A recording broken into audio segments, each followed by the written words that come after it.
कोई भी बात ऐसी नहीं कहूँगा जो कि कंटेम्प्ट ऑफ कोर्ट हो, बट हाँ इस बात पर हम लोग की आपत्ति ज़रूर है और लोक जनशक्ति पार्टी रामविलास की तरफ से हम लोग सुप्रीम कोर्ट में हम लोग एक पुनर्विचार याचिका भी हम लोग दाखिल करने जा रहे हैं। जिस तरीके से रिजर्वेशन विद इन रिजर्वेशन के प्रावधानों को सुप्रीम कोर्ट के द्वारा दिए जाने की संभावनाएं खोली गई हैं। पहली बात तो जब अनुसूचित जाति की बात आती है, इस बात को मैं स्पष्ट कर दूं कि अनुसूचित जाति में ऐसी जातियां हैं, ऐसी कास्ट को शेड्यूल किया गया है संविधान में जिनका आधार अनटचेबिलिटी रहा है। शेड्यूल कास्ट का आधार कतई और कभी भी शैक्षणिक व्यवस्था नहीं रही, उनका आधार कभी भी आर्थिक नहीं रहा, इसका आधार हमेशा से अनटचेबिलिटी ही रहा है। इसमें हमारे संविधान में ऐसी जातियों को शेड्यूल कास्ट के तहत शेड्यूल किया गया है जो कहीं ना कहीं कभी ना कभी छुआछूत का शिकार रही है। तो ऐसे में रिजर्वेशन विद इन रिजर्वेशन का कंसेप्ट शेड्यूल कास्ट में आ ही नहीं सकता। क्रीमी लेयर का प्रावधान शेड्यूल कास्ट में कभी आ ही नहीं सकता है क्योंकि इसका आधार ही अनटचेबिलिटी रहा है।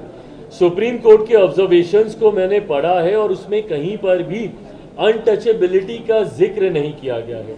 भाई आज की तारीख में भी ये उदाहरण हम लोग को देखने को मिलते हैं कि एक दलित समाज से आने वाले युवा को ही घोड़ी पर चढ़ने से रोका जाता है, एक दलित समाज से आने वाले परिवार को मंदिर में प्रवेश करने से रोका जाता है।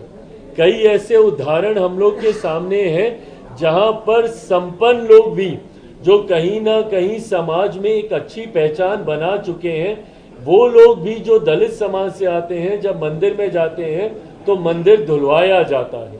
तो आज भी इस तरीके के भेदभाव को प्रैक्टिस किया जा रहा है। तो जब भेदभाव छुआछूत के आधार पर हो रहा है, ये भेदभाव कहीं शिक्षा के आधार पर नहीं हो रहा, ये भेदभाव कहीं आर्थिक दृष्टि से नहीं हो रहा है कि भाई आर्थिक तौर पर आप सक्षम हो गए तो अब कोई भेदभाव नहीं होगा। जैसा मैंने अपने उदाहरण में बताया कि कई ऐसे बड़े नाम भी हैं, मैं नाम नहीं ले रहा, आप सब उन नामों को भी जानते हैं। कई ऐसे बड़े नाम भी हैं जो अगर किसी मंदिर में चले जाते हैं तो उसके बाद उस मंदिर को गंगा जल से धोया जाता है। तो ऐसे उदाहरण आज की तारीख में भी देखने को मिलते हैं। तो जब ये उदाहरण है तो ये दर्शाते हैं कि ये जो भेदभाव हो रहा है ये आपकी आर्थिक दृष्टि पर नहीं हो रहा या आप कितने कामयाब हो गए हैं अपने क्षेत्र में उसको लेकर नहीं हो रहा। ये इसलिए हो रहा है क्योंकि आज भी छुआछूत को मानने वाले लोग हैं। और शेड्यूल कास्ट का जब मैंने जिक्र किया, इसमें उन्हीं जातियों को इसमें रखा गया है जो छुआछूत का शिकार कभी ना कभी कहीं ना कहीं समय के किसी दौर पर रही हैं।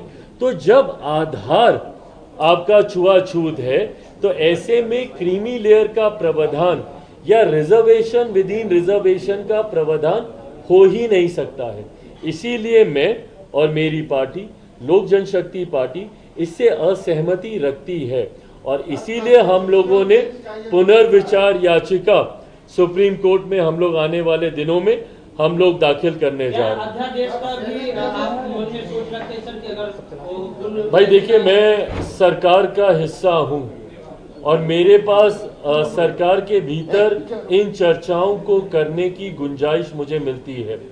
कोई अध्यादेश आएगा नहीं आएगा, इस पे कानून बनेगा नहीं बनेगा, जरूर मैं चाहता हूं, पर ये तमाम बातें गठबंधन के भीतर करने की है क्योंकि मैं खुद आज की तारीख में सरकार का हिस्सा हूं। ये गठबंधन के भीतर ये बातें की जाए।